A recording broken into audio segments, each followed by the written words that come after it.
లో గత వారం రోజులుగా వర్షాలు సృష్టిస్తున్న బీభత్సాన్ని మనం అందరం చూస్తున్నాం. కోస్తాంధ్రలో అయితే ఏమి, ఉభయ గోదావరి జిల్లాలో అయితే ఏమి, విశాఖ ప్రాంతం అయితే ఏమి, ఏజెన్సీ ప్రాంతం అయితేనేమి, ఇలా అన్ని దాదాపుగా మునిగిపోయాయి. లక్షల ఎకరాలలో పంట నష్టం జరిగింది. వేల కోట్ల ఆస్తి నష్టం కూడా జరిగింది. అసలే మన రాష్ట్రంలో రైతాంగం మొత్తం చితికిపోయి ఉన్న పరిస్థితి.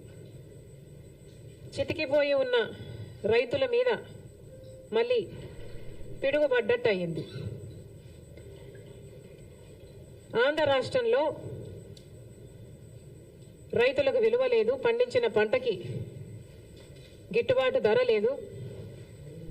గత 5 సంవత్సరాలుగా రైతులు వైసీపీ సర్కార్లో జగన్మోహన్ రెడ్డి గారు చేసిన నిర్లక్ష్యంలో ఎంత చితికిపోయి ఉన్నారో అందరం చూసాం. రాజశేఖర రెడ్డి గారు ముఖ్యమంత్రిగా 5 సంవత్సరాలే ఉన్నా 5 సంవత్సరాలలో రైతుకు పెద్దపీట వేశాడు, రైతుల్ని ఆదుకున్నాడు, రైతులకు రుణమాఫీ చేశాడు. ఎన్నో పథకాలు రైతుల కోసమే చేసిన వ్యక్తి, రైతు పక్షపాతిగా నిలిచిన వ్యక్తి రాజశేఖర రెడ్డి గారు. కనీసం రాజశేఖర రెడ్డి గారు మొదలుపెట్టిన జలయజ్ఞం కూడా జగన్మోహన్ రెడ్డి గారు అధికారం లేకొచ్చిన 6 నెలలకే పూర్తి చేస్తామని చెప్పి కూడా విస్మరించాడు. ఒక జలయజ్ఞంలో కొత్త ప్రాజెక్టులు కట్టడం కాదు కదా, అసలు ఉన్న ప్రాజెక్టులను కూడా కనీసం మెయింటెనెన్స్, కనీసం రిపేర్స్ కూడా చేయకపోతే ఎన్నో ప్రాజెక్టులలో గేట్లు ఊడి కూడా నదులలో తేలడం మేము చూసాం. అయినా సిగ్గనిపించలేదేమో. రైతుల కోసం 3,000 కోట్లతో ధర స్థిరీకరణ నిధి ఏర్పాటు చేస్తామని చెప్పారు. 1 సంవత్సరం కూడా పక్కన పెట్టలేదు.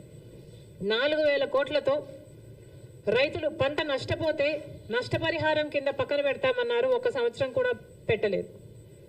రాజశేఖర రెడ్డి గారు ఉన్నప్పుడు ఇన్పుట్ సబ్సిడీ అయితేనేమి, లేకపోతే డ్రిప్ మీద సబ్సిడీ అయితేనేమి, యంత్రాల మీద సబ్సిడీ అయితేనేమి, ఇలా ఎన్నో ఇచ్చి ఆదుకుంటే ఏది ఇవ్వకుండా రైతుల్ని ఘోరంగా ముంచేయడం గత 5 సంవత్సరాలుగా. రైతన్నవాడు అసలు ఆంధ్ర రాష్ట్రంలో అప్పే లేని రైతన్నవాడు లేకుండా మిగలకుండా పోయాడు. ఇంత చితికిపోయి ఉన్న రైతుల మీద ఈరోజు మళ్ళీ ఈ వర్షాల భారం. మరి రైతన్నవాడు ఏం చేయాలి?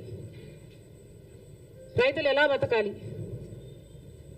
ఇప్పుడు ముఖ్యమంత్రిగా చంద్రబాబు గారు ఉన్నారు.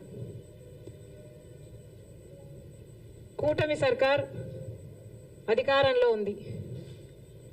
మరి ఇప్పుడు కూడా రైతుల్ని ఆదుకోకపోతే ఆంధ్ర రాష్ట్రంలో అసలు రైతులే మిగలరు.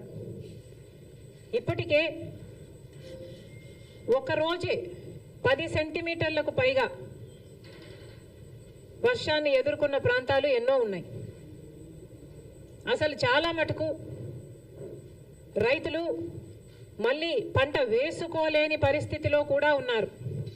అంటే మట్టి పుడుకుపోయి, అంటే వేసిన పంట నష్టపోవడం ఒక ఎత్తు అయితే, మళ్ళీ ఈ వర్షాలు అయిపోయిన తర్వాత పంట వేసుకోలేని పరిస్థితులు కూడా ఎంతోమంది రైతులు ఎదుర్కొంటున్నారు.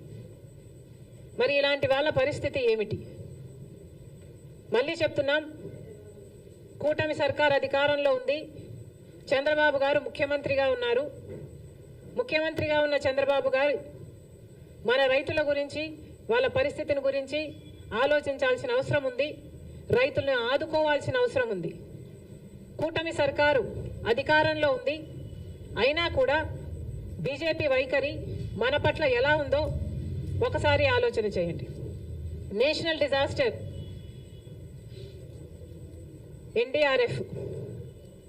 ఎన్డీఆర్ఎఫ్ బలగాలు మన రాష్ట్రాలకి ఎంతమంది వచ్చారు, ఎంతమందిని ఆదుకున్నారు? ఇదే వర్షాలు ఒకవేళ యూపీలోనో గుజరాత్లోనో పడితే అక్కడ ఎంతమంది బలగాలు ఉన్నారు? మన రాష్ట్రం అయితే ఎందుకు ఈ సవతి తల్లి ప్రేమ?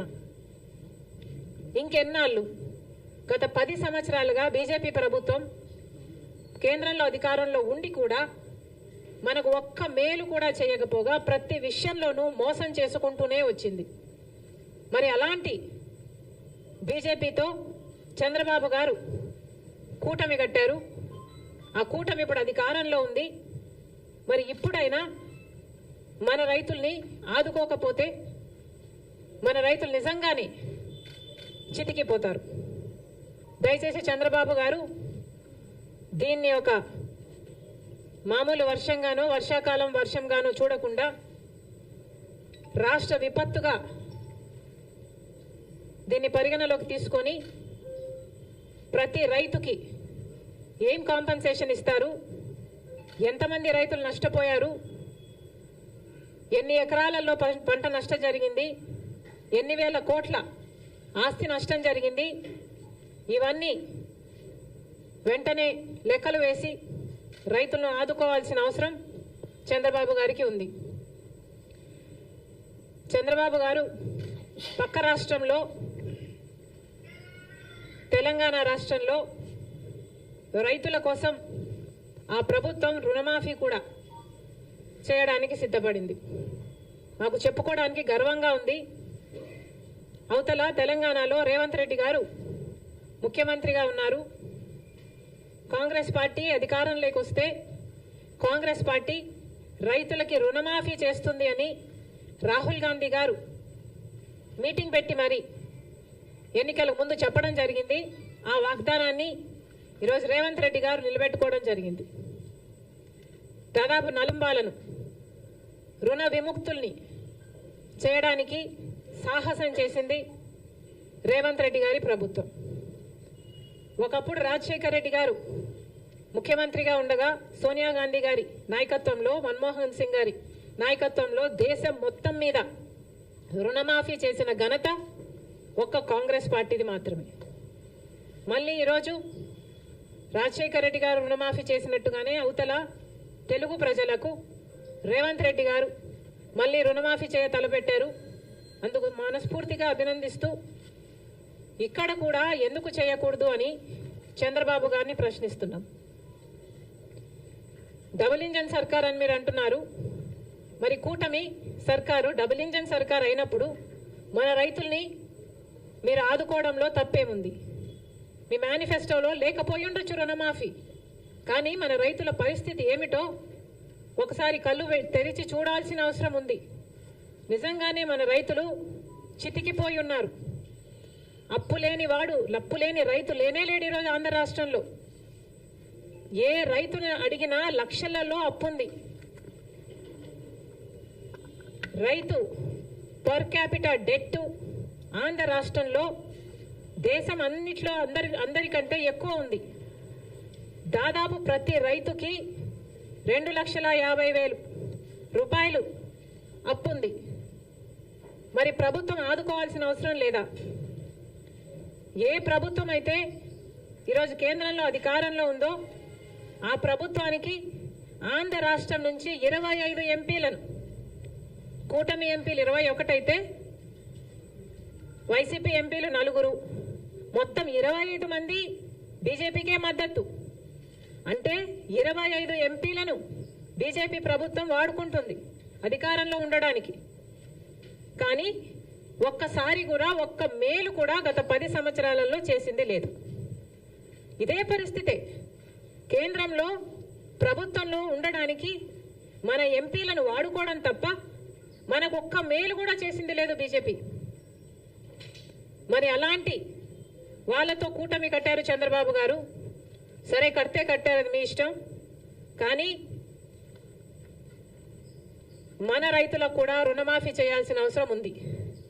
మీరు వాళ్ళతో మాట్లాడతారో, బుజ్జకిస్తారో, ఒప్పిస్తారో, కొట్లాడతారో, ఏది చేసైనా సరే మన రైతులకు కూడా రుణమాఫీ చేసేటట్టు చంద్రబాబు గారు ప్రయత్నించాలని